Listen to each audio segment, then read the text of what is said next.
Assalamualaikum warahmatullahi wabarakatuh. Perkenalkan, saya Dila Permatasari, NIM 1930106009 dari kelompok 4A. Pada kesempatan kali ini saya akan menjelaskan materi evaluasi pembelajaran biologi tentang teknik penilaian tes. Adapun pembagian dari makalah ini terbagi menjadi 5 bagian. Yang pertama yaitu pengertian tes, yang kedua jenis penilaian tes, yang ketiga tes objektif, yang keempat tes uraian, dan yang kelima tes tindakan. Untuk pada kesempatan pertama ini saya akan menjelaskan tentang pengertian tes, jenis penilaian tes, dan juga tes objektif. Tes dapat diartikan sebagai salah satu cara untuk menaksir besarnya kemampuan seseorang secara tidak langsung. Maksudnya di sini yaitu melalui respon terhadap stimulus dan pernyataan yang telah diberikan oleh seseorang tersebut. Untuk jenis dari penilaian tes terbagi menjadi 5 bagian. Yang pertama yaitu berdasarkan bentuk jawaban peserta didik. Tes terbagi menjadi 3, yaitu tes tertulis, tes lisan, dan juga tes tindakan. Tes tertulis ini tidak bisa digunakan secara atau kurang efektif digunakan untuk mengevaluasi keterampilan psikomotorik siswa karena hanya berpaku pada teks yang digunakan dan kurang sesuai dengan prinsip evaluasi pendidikan.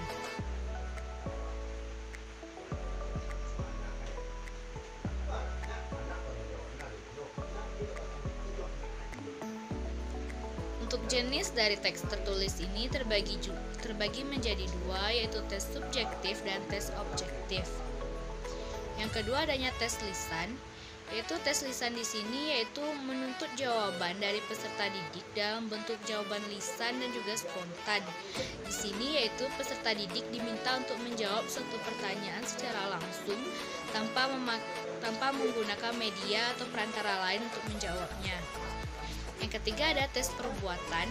Tes perbuatan di sini merupakan tes praktik, yaitu tes yang menuntut jawaban peserta didik dalam bentuk perilaku, tindakan, keterampilan, maupun perbuatan. Untuk jenis kedua dari jenis penilaian teks ini yaitu berdasarkan penyusunnya. Ada dibuat oleh guru dan juga teks yang telah distandari. Tes yang distandari di sini yaitu tes yang sudah melalui proses validasi keadaan sehingga tes tersebut benar-benar valid dan andal untuk suatu tujuan dan dapat digunakan oleh suatu kelompok tertentu. Yang ketiga yaitu berdasarkan kegunaan untuk mengukur siswa. Tes terbagi menjadi 3, yaitu tes diagnostik, tes sumatif, dan juga tes formatif. Yang keempat berdasarkan aspek pengetahuan dan keterampilan, terbagi lagi menjadi tes kemampuan atau power test dan juga tes kecepatan. Selanjutnya yaitu penjelasan mengenai tes objektif. Tes objektif ini berupa tes pilihan ganda, yaitu peserta didik diharuskan menjawab pertanyaan dari pilihan-pilihan yang telah diberikan. Dari tes objektif ini, peserta didik diberikan suatu pertanyaan yang dimana pernyataan tersebut adanya pilihan. Pilihan tersebut ada beberapa macam sehingga peserta didik tinggal memilih apa jawaban yang dianggap tepat. Untuk jenis dari tes objektif ini terbagi menjadi 4 jenis. Yang pertama ada tipe benar salah. Tipe benar salah merupakan tes yang butir soalnya terdiri dari pernyataan yang disertai dengan alternatif jawaban atau pernyataan yang benar dan yang salah. Tes ini juga memiliki kelebihan dan kekurangan. Kelebihannya yaitu dapat mewakili pokok bahasan atau materi pelajaran secara lebih luas dan susunannya untuk nilainya mudah untuk menskornya. Tipe yang kedua itu tipe menjodohkan atau matching.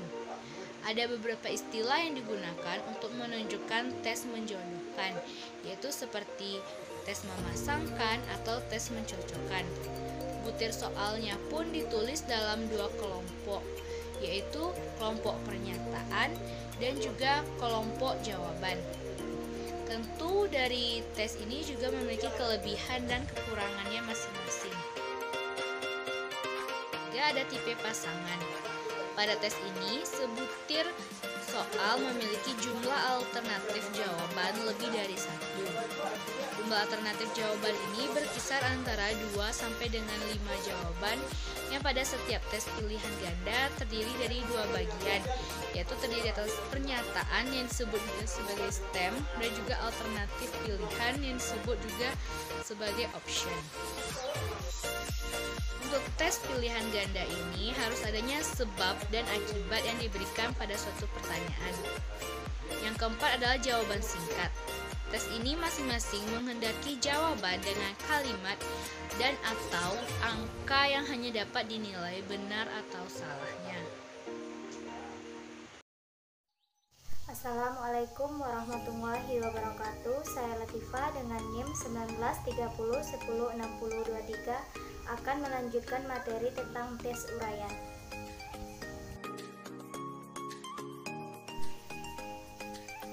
Tes uraian pada umumnya berbentuk esai atau uraian. Tes bentuk esai adalah sejenis tes kemajuan belajar yang memerlukan jawaban yang bersifat pembahasan atau uraian kata-kata. Ciri-ciri pertanyaannya didahului dengan kata-kata seperti uraikan, jelaskan, mengapa, bagaimana, bandingkan, simpulkan, dan sebagainya. Jumlah butir soal dalam tes uraian biasanya tidak banyak, hanya sekitar 5-10 butir soal dalam waktu kira-kira 9-120 menit. Soal-soal bentuk uraian ini menuntut kemampuan peserta didik untuk dapat organisir, menginterpretasi, menghubungkan pengertian-pengertian yang dimiliki. Tes uraian memiliki beberapa karakteristik, yaitu tes tersebut bentuk pertanyaan atau perintah yang menghendaki jawaban berupa uraian atau paparan kalimat yang pada umumnya cukup panjang. Jumlah soal butir uraiannya terbatas, yaitu berkisar 5 sampai dengan 10 butir. Pada umumnya butir-butir soal uraian diawali dengan kata-kata uraian, menguraikan, mengapa, terangkan, jelaskan. Untuk menyusun jenis tes bentuk uraian, ada beberapa langkah yang dapat dipedomani sebagai berikut. Yang pertama, dalam menyusun butir-butir soal tes uraian, diusahakan agar soal tersebut dapat mencakup ide-ide pokok dari materi pelajaran yang telah diajarkan. Untuk menghindari tumbuhnya perbuatan curang oleh tester, misalnya menyontek dan bertanya kepada tester yang lain. Hendaknya suatu kalimat pada soal berlawanan dengan buku pelajaran. Kedua, dalam menyusun butir-butir soal tes uraian, hendaknya diusahakan agar pertanyaan-pertanyaan itu dapat dibuat seragam melainkan bervariasi. Secara singkat dapat dikatakan bahwa tes uraian menuntut peserta untuk dapat mengingat-ingat dan mengenal kembali, dan terutama harus mempunyai daya kreativitas yang tinggi. Berdasarkan tingkat kebebasan tingkat peserta tes untuk menjawab soal tes uraian, secara umum tes uraian dapat dibagi menjadi 2 bentuk, yaitu yang pertama, tes uraian bebas atau uraian terbuka. Tes uraian bebas merupakan bentuk tes yang memberikan kebebasan kepada peserta didik tes untuk mengorganisasikan dan mengekspresikan pikiran dan gagasannya dalam menjawab soal tes. Jawaban peserta tes bersifat terbuka, fleksibel, dan tidak terstruktur. Contoh, jelaskan alasan mengapa sistem ekonomi yang dianut suatu negara berbeda-beda. Yang kedua, tes uraian terbatas. Tes uraian terbatas merupakan bentuk tes yang memberikan batasan-batasan atau rambu-rambu tertentu kepada para peserta tes dalam menjawab soal tes. Batasan tersebut mencakup format, isi, dan ruang lingkup jawaban. Walaupun kalimat jawaban peserta didik beraneka ragam, tetap harus ada pokok-pokok penting yang terkait dalam sistematika jawabannya sesuai dengan batas-batas yang ditentukan dan dikehendaki dalam soalnya. Ada beberapa ragam tes uraian terbatas, antara lain tipe jawaban melengkapi, yaitu butir soal yang memerintahkan kepada peserta tes untuk melengkapi kalimat dengan suatu frasa, angka, atau satu formula. Tipe jawaban singkat, yaitu bentuk soal yang berbentuk pertanyaan yang dapat dijawab dengan satu kata, satu frase, atau satu formula. Assalamualaikum warahmatullahi wabarakatuh. Baiklah, saya Ikhlas Amal dengan NIM 1930106020. Di sini saya akan menjelaskan tentang tes tindakan. Apa itu tes tindakan? Tes tindakan adalah tes yang menuntut jawaban peserta didik dalam bentuk perilaku, tindakan, atau perbuatan di bawah pengawasan penguji yang akan mengobservasi penampilannya dan membuat keputusan tentang kualitas hasil belajar yang dihasilkan atau ditampilkannya. Peserta didik bertindak sesuai dengan apa yang diperintahkan dan ditanyakan. Tes tindakan dapat digunakan untuk menilai kualitas suatu pekerjaan yang telah selesai dikerjakan oleh peserta didik, termasuk juga keterampilan dan ketepatan menyelesaikan suatu pekerjaan, kecepatan dan kemampuan merencanakan pekerjaan. Tindakan atau rujukan kerja yang dapat dinilai seperti memainkan alat musik, bernyanyi, membaca puisi, deklamasi, menggunakan peralatan laboratorium, dan mengoperasikan suatu alat. Contoh tes tindakan.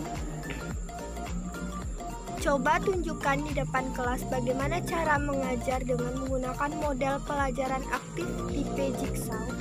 Sebagaimana jenis tes yang lain, tes tindakan pun mempunyai kelebihan dan kekurangan.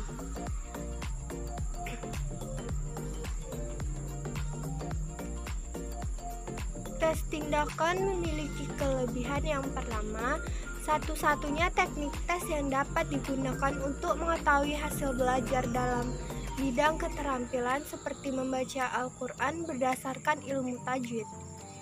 Kelebihan kedua, sangat baik digunakan untuk mencocokkan kesesuaian antara pengetahuan dengan keterampilan praktik sehingga hasil penilaian menjadi lengkap.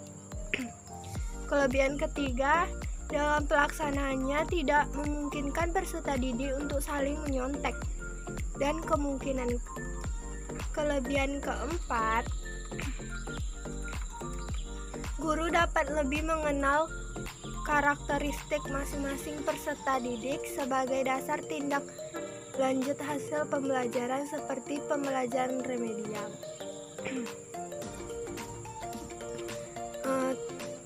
Tes tindakan juga memiliki kelemahan. Yang pertama, memakan waktu yang lama. Yang kedua, dalam hal tertentu membutuhkan biaya yang besar. Kekurangan ketiga, cepat membosankan. Keempat, jika tes tindakan sudah menjadi suatu yang rutin, maka ia tidak mempunyai arti apa-apa lagi.